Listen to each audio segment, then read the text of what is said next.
We're now recording, and hopefully our missing students today are going to be able to get this word for word. Where was I? Number 2. Yeah, make sure that you read all the answer choices before you make a decision. Most of you that missed one got question number 2 wrong. And the word only is, and I didn't create the question. I mean, your resources create the questions, but they're gonna try to trick you on these. And the word only is almost always a hint that that's an incorrect answer. We know just from our conversation in class, okay, and I'm hoping that our students at home are getting this as well. Our conversation in class, we talked about how some people made the journey by kayak or boat, but we suggested it wasn't a lot because, Natalie, why? Why would a lot of people from the Philippine Islands or islands west of California, why would very few, hundreds of thousands of years ago, be able to make it to Alaska?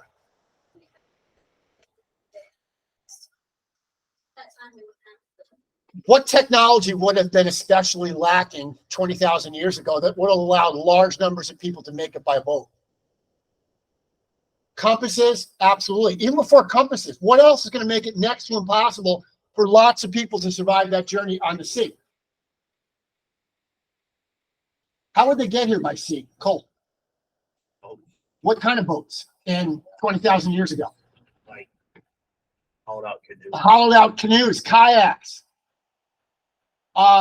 Things that are not going to be terribly seaworthy. So some might have made it, but the majority would have died. The key question here is only, okay? The best answer is clearly going to be A. Might have involved the use of boats by some migrants to cross the ocean to the coast of Alaska. So I'm overall very pleased with how you guys did on this. This was not an easy assignment. I mean, yes, you can use your materials, but a lot of using your materials means that you're learning how to know where to look. And a lot of the questions came from our class discussion. A lot of the questions came from the reading. A lot of the question we did not necessarily address in class, but you were responsible for finding on your reading. So when I see a low of an 84 and a high of 100 on the first take-home test, that's pretty darn well. That's solid B up on your first take-home test. So keep up the good work on that front. Again, we're going to stick to the routine. We're going to stick to the routine. We'll have a take-home test handed out Friday, due for Monday. We'll have a vocab quiz on Friday on these terms, chapter 3, which will hit your Google screen tonight. And we will have an inquisitive assignment, which I see some of you have already started. Today's class is going to focus primarily on colonial ways of life, okay? Colonial ways of life. And when we talk about colonial ways of life, we're talking about the English colonies.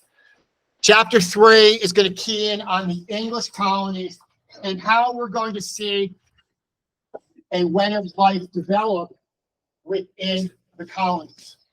Now, these ways of life are going to vary based on a number of factors. Way of life, well, you guys tell me, what do we know about our cultures even today? How do different parts of the country sky vary based on geography, based on weather, based on climate? What makes New York, for example, different from Florida? The weather, okay? Your way of life in New York is going to be markedly different than the way of life in Florida based on just even the weather alone. The weather determines what? What you're going to do, what type of activities, what you're going to wear. The weather is going to determine what type of activity or what type of enterprise you're going to be involved in to provide for your family.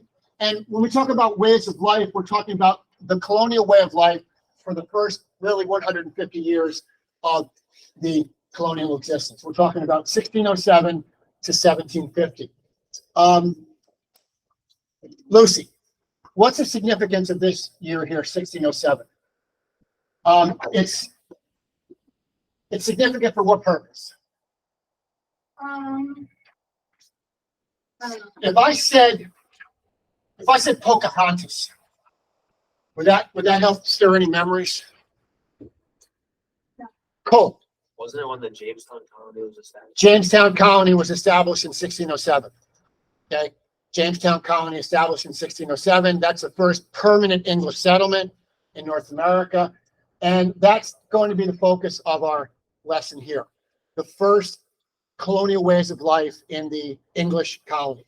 And your reading, I think, does a great job of kind of pointing out the ways of life for different groups of people in different parts of the colonies. One of the things that you're going to see is that your text is really going to address each chapter of your text. And this is significant. Folks at home, too, listen up on this. This is significant. Your text is going to address the colonies and then the states and then the region. They're going to address them in a few ways. They're going to address them, one, how it affected the European settlers who are coming. Two, how it's going to affect the indigenous people, the Native Americans. And three, what's the third group that chapter 3 spent a lot of time talking about their life and how difficult it was? Slaves. Yeah, slaves who were imported from Africa. So use that as kind of your barometer. You're also going to see, as we move into chapter by chapter, we're going to see information pertaining to the ways of life for colonial women as well. It's not just going to be focused. Your text is not going to focus just on the historical accomplishments of major players, explorers, soldiers, warriors. It's also going to talk a lot and focus a lot on the accomplishments of people who up until now, in many parts of the world, haven't been recognized for their accomplishments. And those accomplishments might seem trivial and might seem not important, but they're significant because society, most people who make up a society are not in your history books. They're not remembered for individual accolades or accomplishments, but they are the people who make a civilization or society what? Who said it? Successful. I mean, let's talk about an Iroquois village.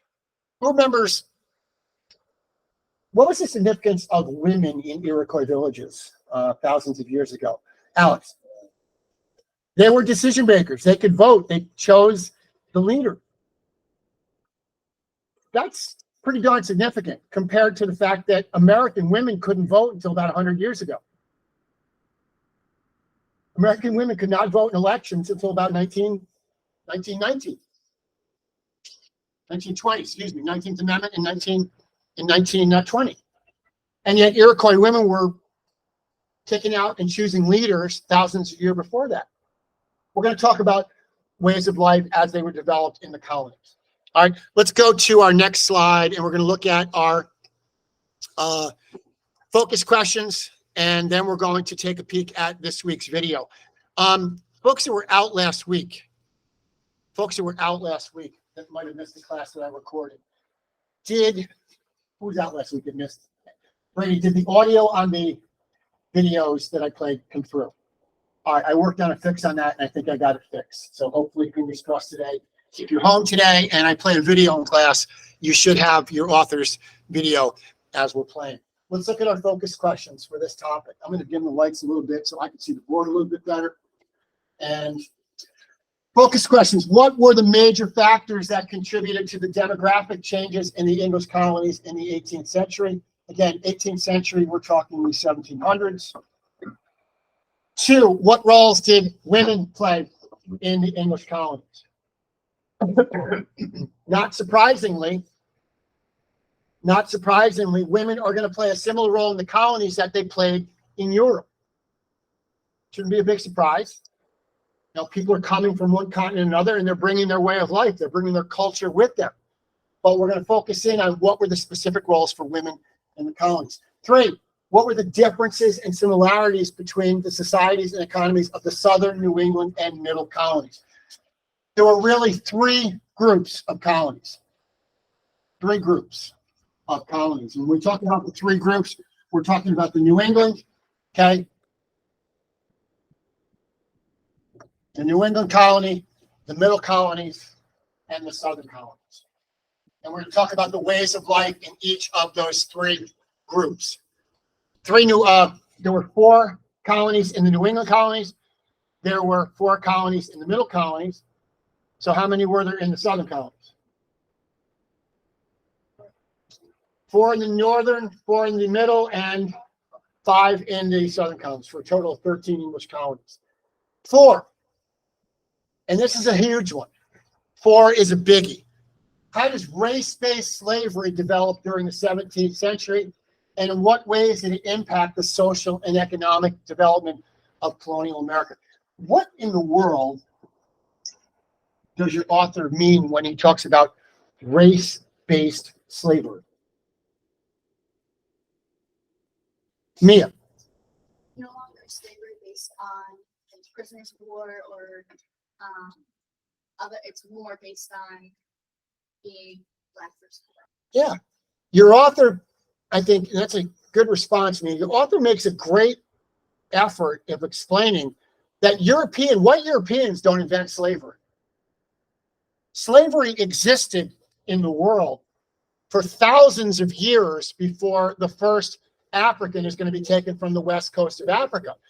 But what your author is going to point out is what makes race-based slavery different from the slavery that had been happening up until that point. And the answer is correct.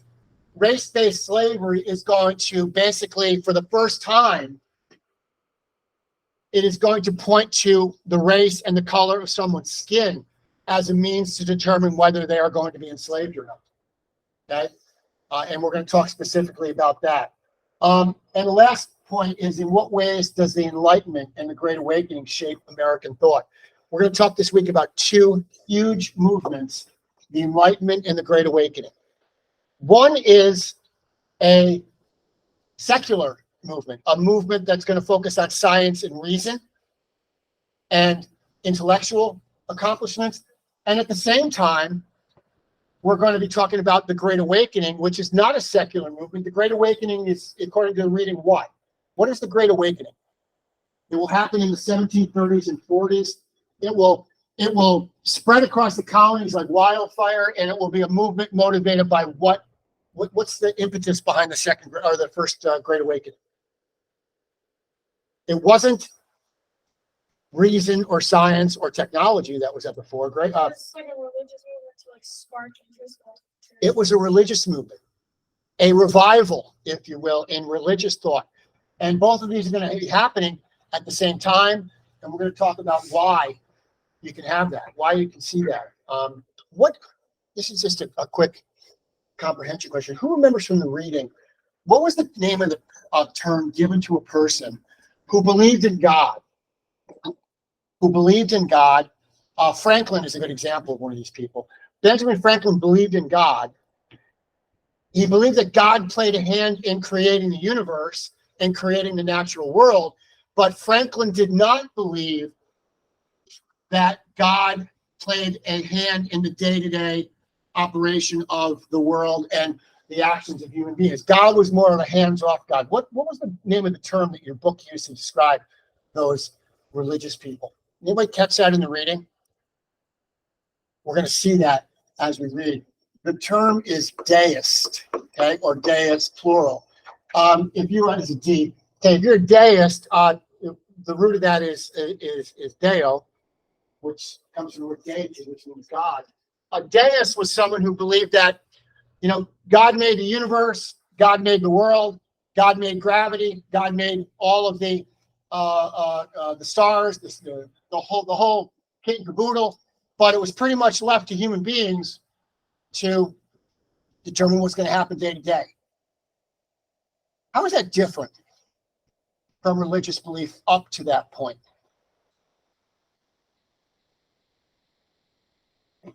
Luce. Before, people believed that God chose leaders and spoke through things and things. Yeah.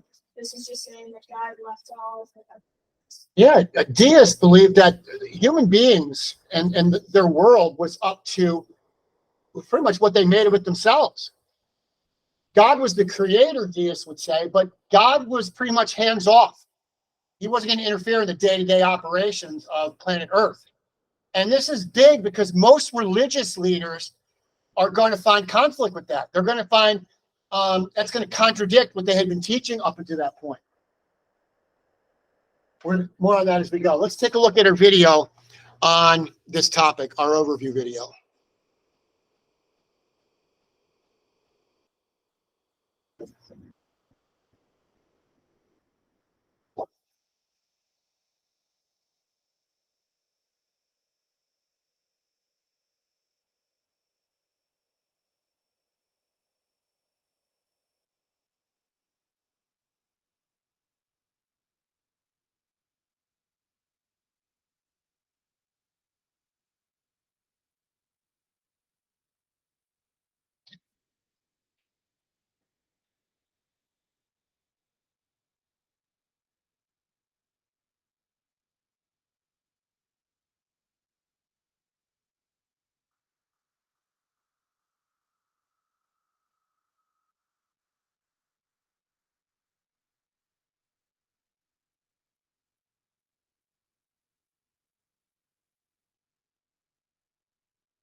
So one of the things that's pointed out pretty plainly in your reading was that women, when they came to the colonies, women are going to have an opportunity to have more children in the colonies because they're going to marry younger. And the author points out in the reading that women who married younger, typically by the age of about 20, are going to allow themselves to have at least 2 more children during their prime childbearing years.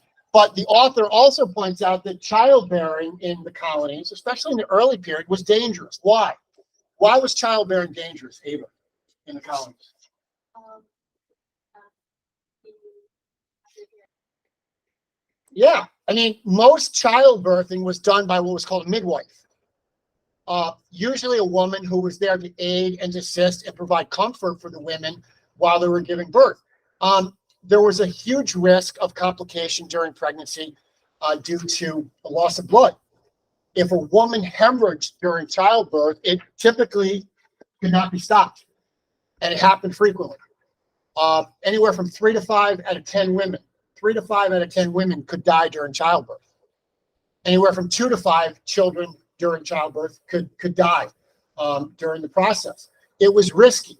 It will become better over time as technology improves. And also, the lifespan of children will become better because of a better diet that will exist in the colonies compared to diets in Europe. And also compared in the colonies, our textbook reading points out that when the colonies are first established, people are not so highly concentrated in cities like they were in Europe before moving.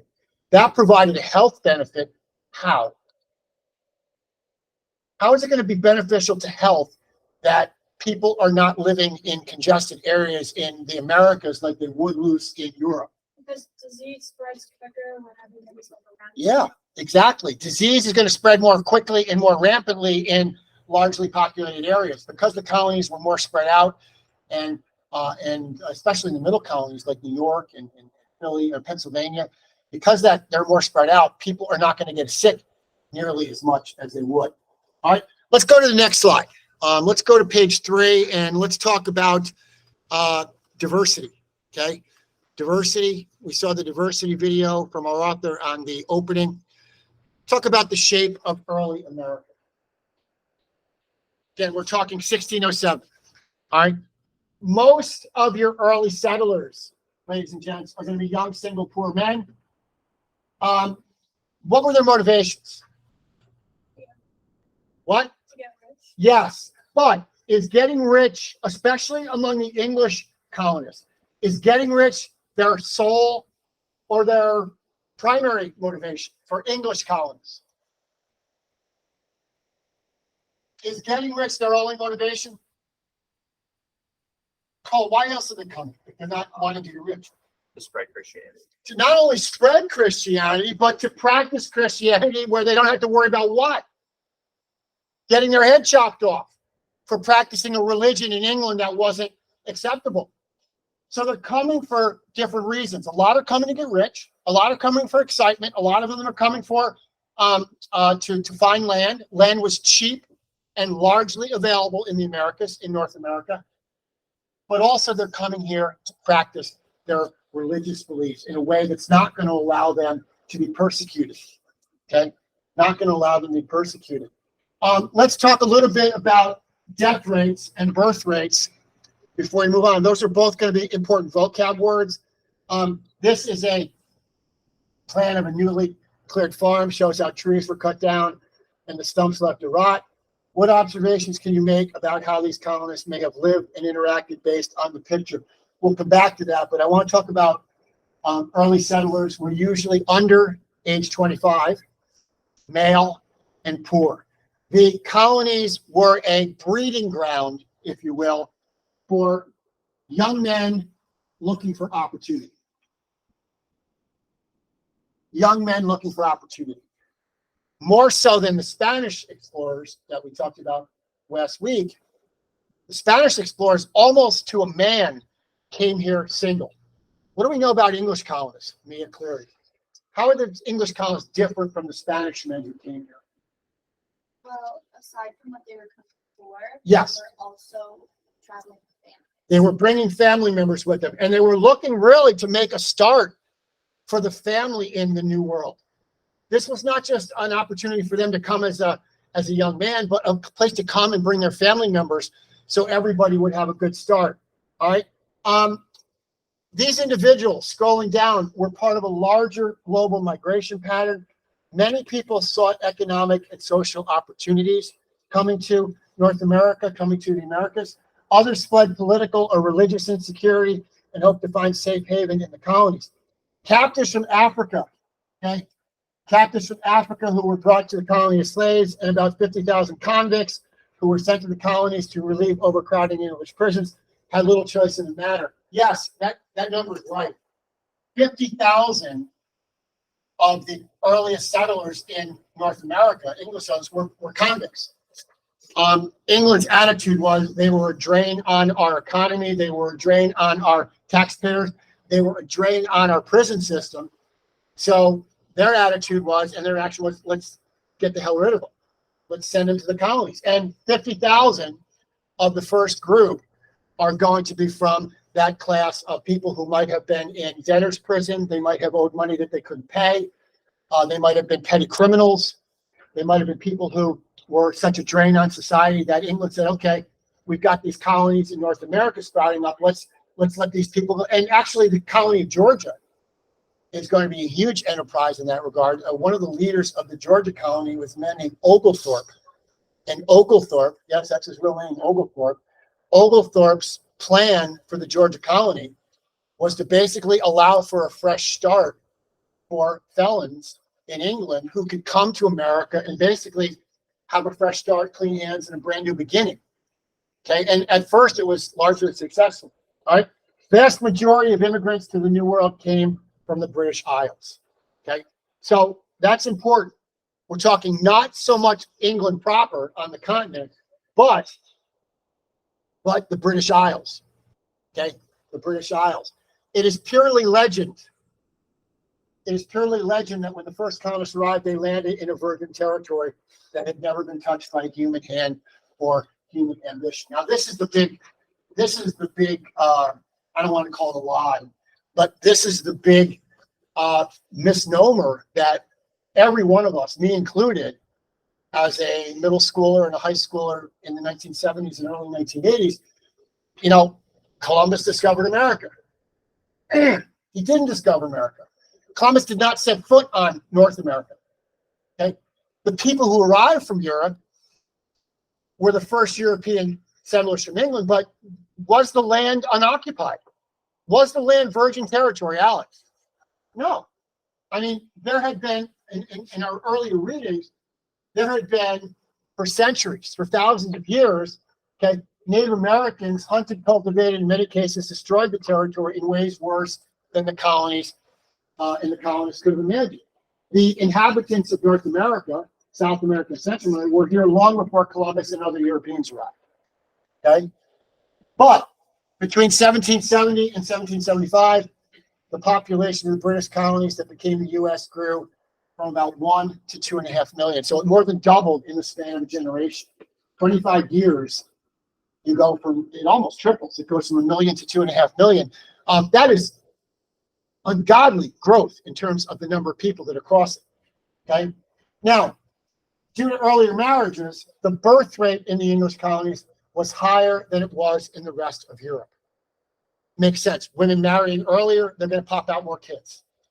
Women marrying at a younger age, they're going to have an opportunity to raise larger families. So you're going to have a larger birth rate. Most of this number, though, is going to come from a blend of going from 1 million to 2.5 million.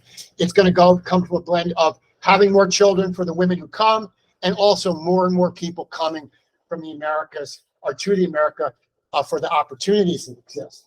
All right. Everybody clear on that? After the first decade of colonization, the death rate in America was dramatically lower than in Europe, and the average life expectancy for men could reach age 70 within 10 years after the first arrivals. And it's important. I want to highlight this for my folks at home too. And I have a question I'm going to put you on the spot right now. Sadie, you're going to get it. Excuse the interruption. I have a few middle school announcements. Make it quick. Miss Grant's Running Club and Mr. Newman's Art Lead are today after school. Mitchell College's Math Club will start tomorrow today after school. Have a nice day. Thank you. So we said earlier, Sadie, that, and actually Ava said this earlier, that pregnancy was risky because we didn't have medicine like we have today, and pregnancy was not altogether risk-proof like it can be today. What's the significance of a decade passing for dropping the death rate? If pregnancy is still going to be dangerous in 1620 or 1630, and it will be, okay, why is the death rate going to drop within the first 10 years? What's going to change that will make people live longer and be able to survive that does not exist when they first arrived? That'll be a part of it, but a much smaller part than something else. Jesse May, can I say about it? Think about what has to happen. What do settlers have to do to secure their place in a new world? First two things you got to find, or you got to do when you arrive in a new place. Find a plant. Land. Oh, find land. Okay, so find land. Okay, good. Luce? I was gonna say, like, build, like, they're gonna have, like, healthier food. You got it. Food is going to be huge. Once these people are able to grow their own crops, once they're able to develop cash crops, like, for example, Jamestown, the cash crop was what? Tobacco, and they could ship that to Europe to get. Once they're able to do that, their quality of life is going to increase. It's going to make people be able to live longer. Okay. Now let's talk about lower mortality rates. Okay. What time do we go till? 2:15. Lower mortality rates compared to Europe help increase the English colonial population. Fertile land and abundant resources help feed and supply settlers, especially after the starving times, which is usually the first couple of years of a settlement. Okay.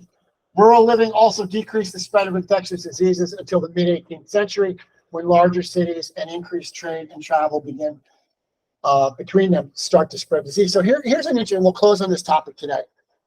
When the colonies are first established and people are living relatively spread out, sickness and disease is virtually, I don't want to say non-existent, but sickness and disease is rare.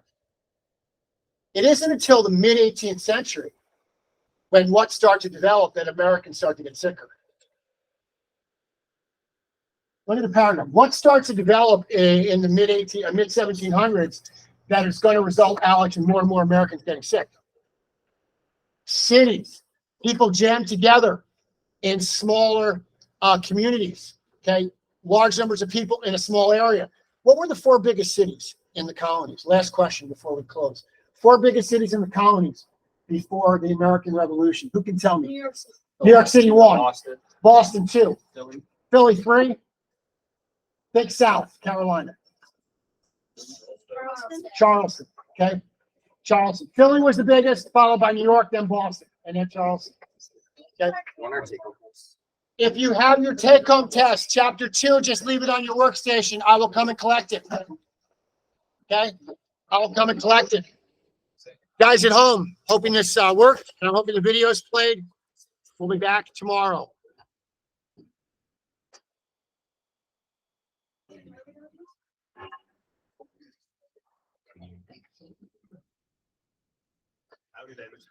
You guys too. Great job today.